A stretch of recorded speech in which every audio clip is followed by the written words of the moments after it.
What's up, everybody? Extra Million here once again with Totally Sick Bioshock Infinite Edition. This time we are running through all of Finkton, so we're going to do it all in one episode. When we last left, Elizabeth had clobbered us in the head with a wrench, and now it looks like the Vox are going to commandeer the First Lady, the airship that we were on. So Elizabeth's like, peace out, and then just takes off.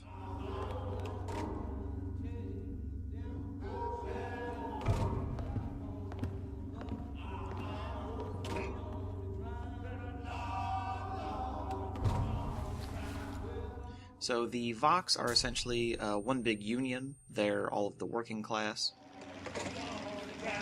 And they're led by Daisy Fitzroy, who is a sort of like a Harriet Tubman sort of Underground Railroad type character.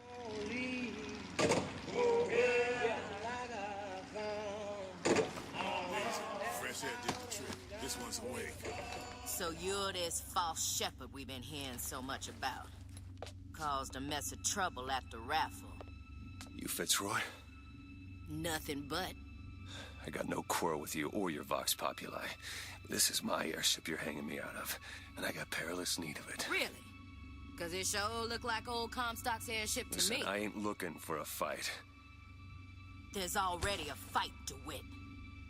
Only question is, which side you on? Comstock is the god of the white man, the rich man, the pitiless man. But if you believe in common folk, then join the Vox. If you believe in the righteous folk, then join the Vox. Want my ship. And the Vox shall give her to you.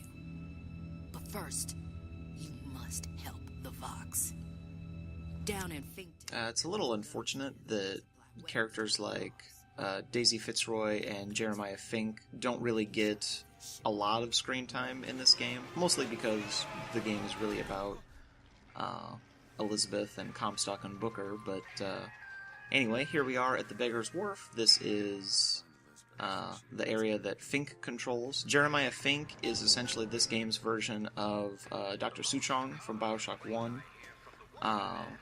You learn later on in the game through voxophones that Fink actually was able to observe other realities through the tears in space, and that's how he was actually able to create things like the Vigors and the Handyman and even the Songbird by directly observing Big Daddies. And it's also how his brother, who was a songwriter, was able to popularize all of the different songs that obviously would not have been out in 1912. From bands like, Creedence Clearwater or Tears for Fears. Stop for a minute! It's probably also how they have pretty much every other anachronistic thing that they have, like, they have soft serve ice cream, which wasn't invented until the 1950s. I just want to They have machine guns and flat cannons that wouldn't have been invented yet. Elizabeth! So right now, Elizabeth is escaping from us, and she's using tears to block us off. Eventually she gets captured by some guards, and we have to get in a big battle to rescue her. God damn it! I am not going with you! Don't go in there! I have no need of one such as you! No! No!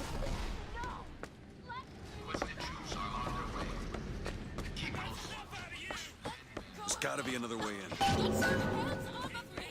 Let me go!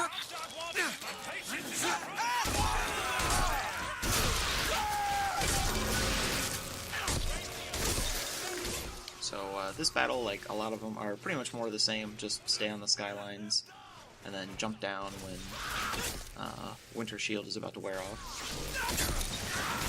Soon a little ship will come from behind me, and then I'll have to jump on there and kill the flat cannon and all the other guys that are on it.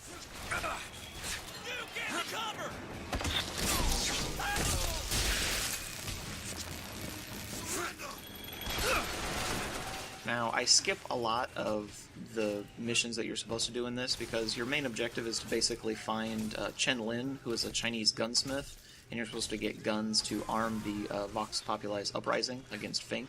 Meanwhile, Fink wants to recruit you as his own private security, since you're a former Pinkerton agent. And And the Pinkertons were a security force that were originally founded in 1850, and they were essentially strikebreakers, and which is appropriate because Jeremiah Fink most closely resembles someone like Henry Frick, I believe was his name. He worked for Andrew Carnegie during the Industrial Age. Anyone who knows who Carnegie is will be instantly familiar with that name. He was a big guy into steel.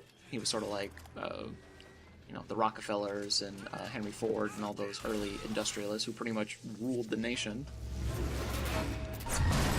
Stop already! But actually, the Pinkerton Security Agency at one time, I believe, at its height, had more private agents than there were standing members of the U.S. military, which meant that anyone with enough money, which Carnegie certainly had, you would be able to hire essentially your own private army.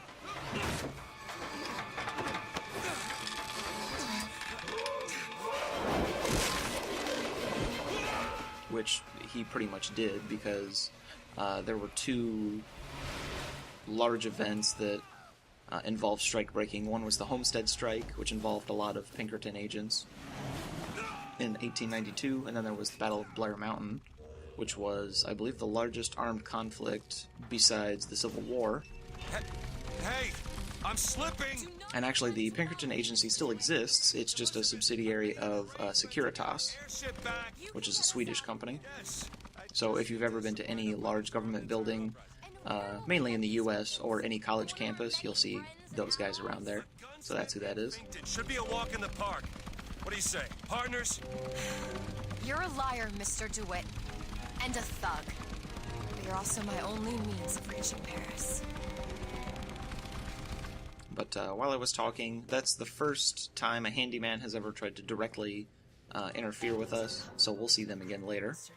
You are a means to an end. The most common complaint I hear from the working man is that they are... But now we're trying to get into Finkton Proper. This is the labor office where people look for jobs. Or the worst of scoundrels. We'll just run in here and pick this lock and get a infusion real quick, and then we'll go down to the basement and get in another fight. There. And then once we enter the basement, that's where the second major skip of this run will take place.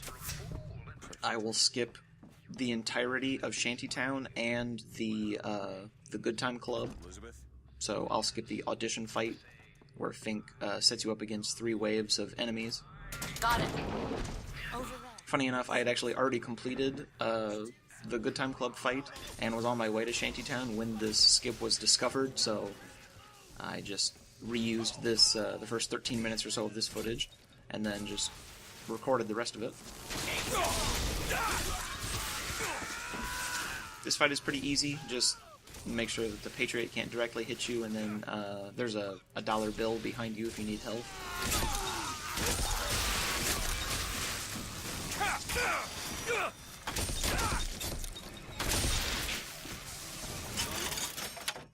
Judges,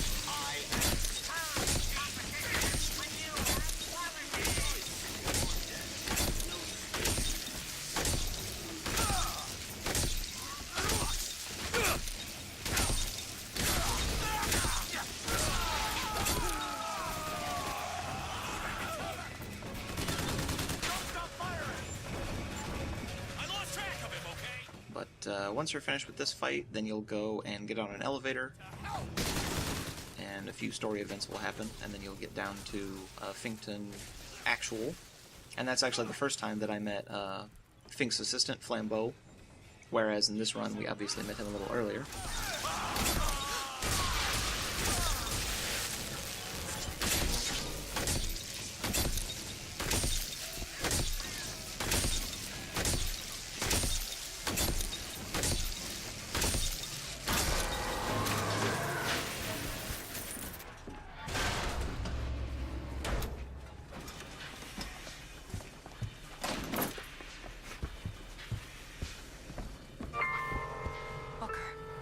It's Slate's locker.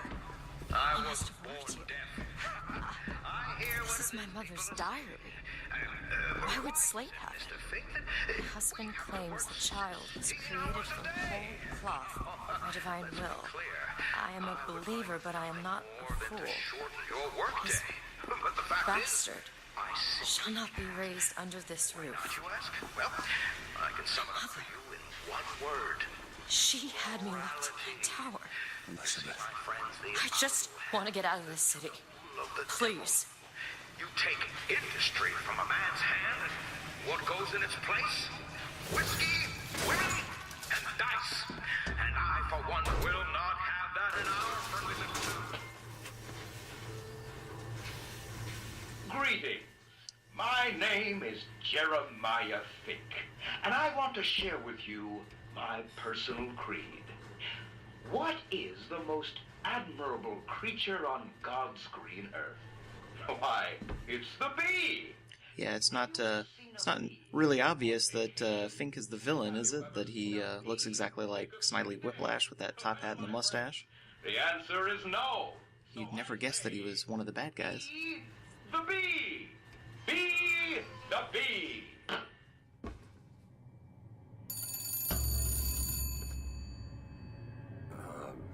Hello? Mr. DeWitt? I think Elizabeth's reactions to what Fink says are pretty amusing in this little cutscene. Listen, my boy, we've had our eye on you, and I can tell you right now that you are our top candidate. Top! Now, my associate, Mr. Flambeau, will help you with anything you need. What the hell was that? I have no idea. He seems oddly pleased to make your acquaintance. Alright, so we're almost to the bottom now, so I should probably try to explain exactly how this trick works. Basically, the way the story is supposed to work is you're supposed to do all of this ridiculous nonsense and travel to a bunch of different dimensions to try to get the guns from Chen Lin. And then you eventually just kind of give up and go towards this door that opens towards Fink's factory. Well, this skips straight to Fink's factory. The way that it works is... Well, first, it cannot be done after you go into the Good Time Club. So first, you have to do it basically immediately as soon as you get to the Palace of Zeal. Or Plaza of Zeal, sorry. Which is the big open courtyard at the bottom of this elevator. You essentially go into Chen Lin's gun shop, and then as soon as Elizabeth starts talking, you just turn around and leave immediately, and then you'll want to take care of the 4 or 5 guards and the turret that's sitting outside the door, so that Elizabeth will get out of battle mode. And then as soon as you're out of battle mode, you'll want to get onto one of the freight hooks and slingshot yourself towards the wall above the entrance to the door, and then just kind of run up against the wall and stare at it for a few seconds. So just stand there and don't turn around. And then as soon as you do that, after you've stood like that for a few seconds, the game should teleport Liz up onto the balcony above there with you. Then you'll maneuver her with aiming down sights. Oh yeah, I should have mentioned, you also need to pick up a handgun, or any gun, really, works. And once you get her into the right position, you can jump off of her head onto the first part of the roof. Then you'll jump onto... you'll jump in between the roof and the arch, and at the height of your jump, you'll hit the button to aim down the sights.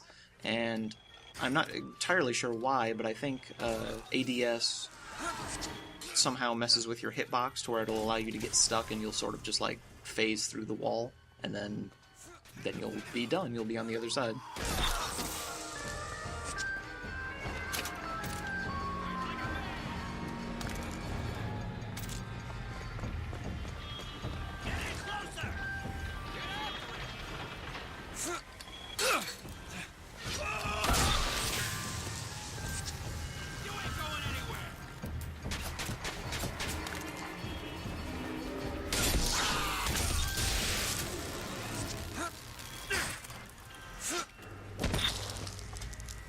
So as you can see, Liz is now up here with us, even though she never is actually supposed to be up here.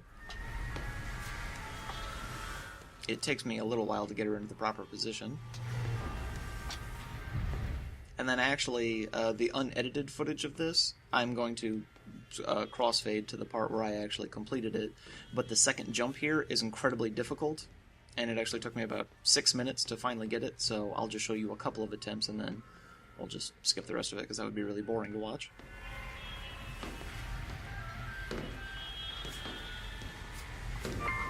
Alright, so now we're on to the first part. You jump on this thing, and you basically jump in between the gap there and aim down the sights. That's how it's supposed to work anyway. So here's my actual completed attempt. 6 minutes later.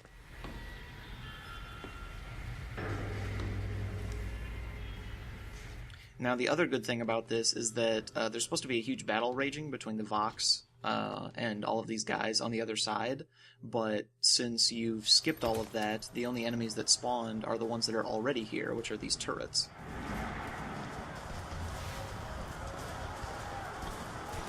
So all we have to do is make our way to the other end without getting completely wasted.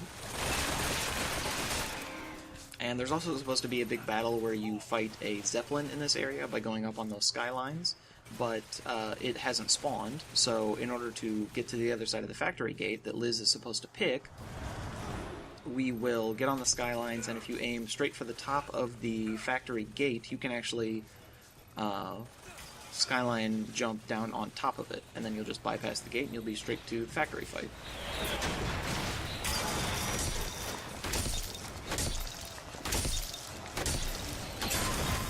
I almost got blown up there. That would have been bad.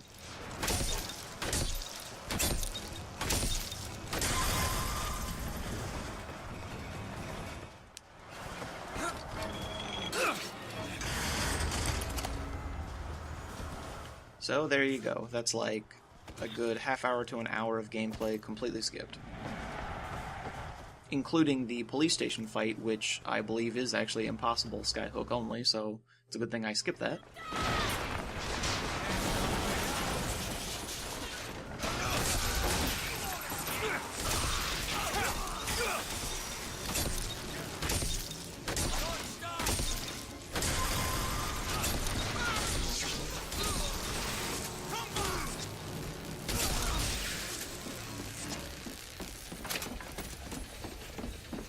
So by this point in the story, you've actually crossed over several different dimensions, including one of which where Booker was unable to find Elizabeth and helped the Vox Populi and Slate, and he was actually killed as a martyr for the Vox.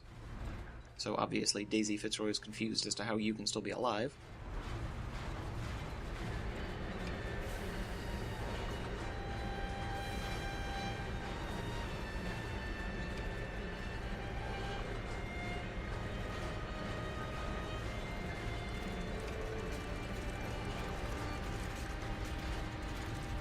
Now, I know several people have said that Vigors were just introduced when you got into Columbia, and that's why a lot of people don't use them, but I don't see why the Vox couldn't, you know, since they took over this factory, essentially, why they wouldn't just start grabbing all of the, like, Bucking Bronco and Undertow and all that stuff and just start using them immediately.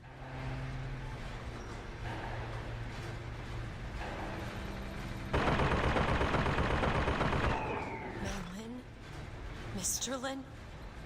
My God, I was so set on getting to Paris. I didn't really think that... You couldn't have known this would happen. I had a role in this catastrophe. If you want to pretend that we're purely innocents in this, then that's your prerogative, but...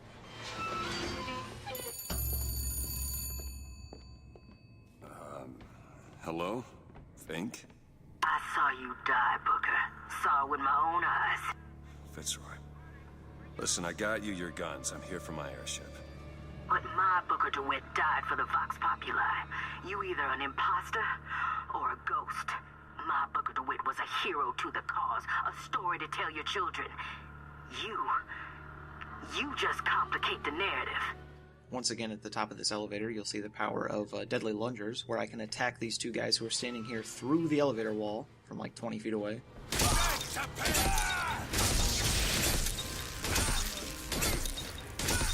And then I'll go into this room, and just for the hell of it, I'll pick up this this gear called Spare the Rod.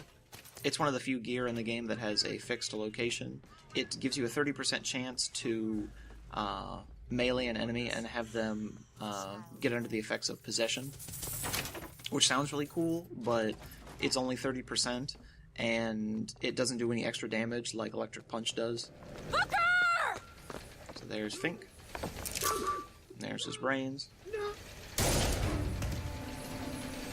So this fight is pretty much like all the other ones. You'll fight a bunch of random guys, and there's an airship that comes in with a fireman, but the big change from this fight from all the other ones is that a handyman will actually come after you. And even though they have mechanical bodies, the handyman, the only thing that really does a lot of damage to them is either undertow or Murder of Crows is incredibly useful. Shock Jockey and, by extension, my Electric Punch ability will only freeze them for about half a second, so it's not really all that useful. But of course, since I have Winter Shield, it doesn't matter. Fighting them is actually pretty difficult, just because they're like the big sisters from Bioshock 2. They're incredibly agile and they do a shitload of damage. If they can even jump onto the skylines and electrocute them so that you can't use them.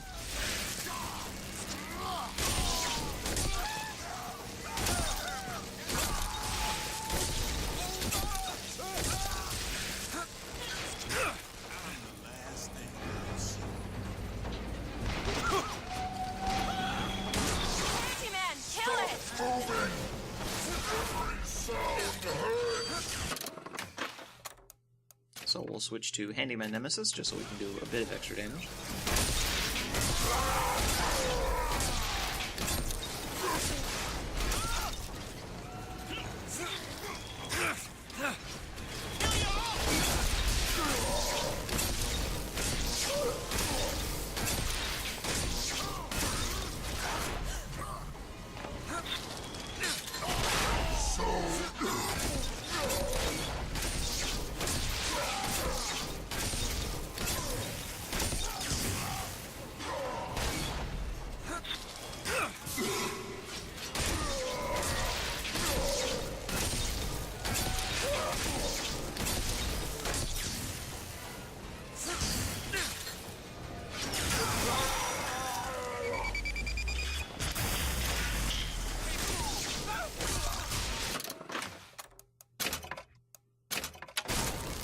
Now, the handymen are supposed to drop gear whenever they die, which is why I'm kind of taking a little longer than I should in this area.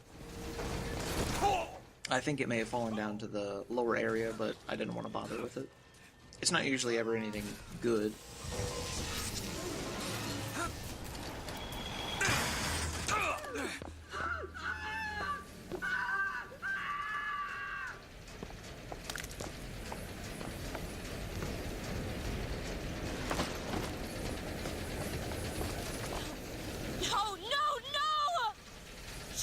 Kill that child.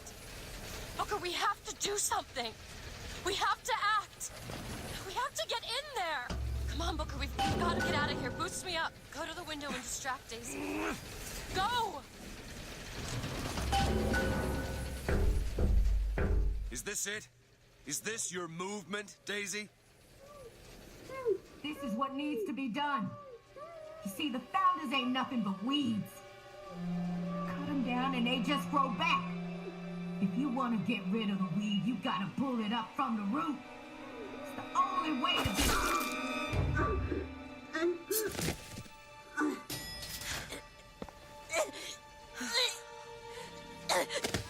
Elizabeth. I guess it runs in the family. Elizabeth. Whoa, hey, easy.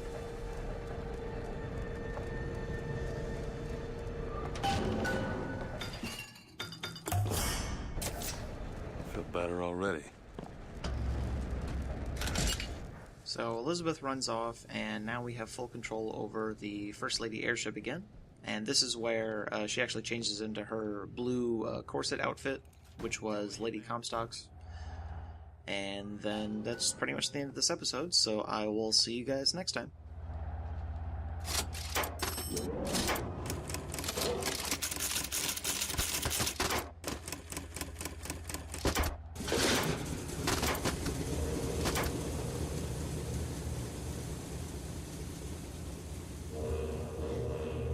Elizabeth.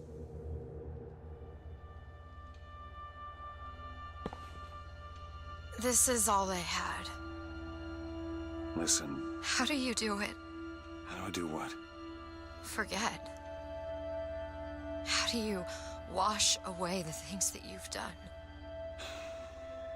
You don't. You just learn to live with it. So the moment of truth between us. New York or Paris?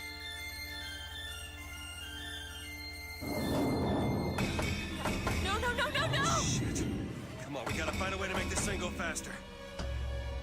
There's gotta be some sort of throttle or accelerator or Do you know what something. that looks like? I don't know! Help me find it!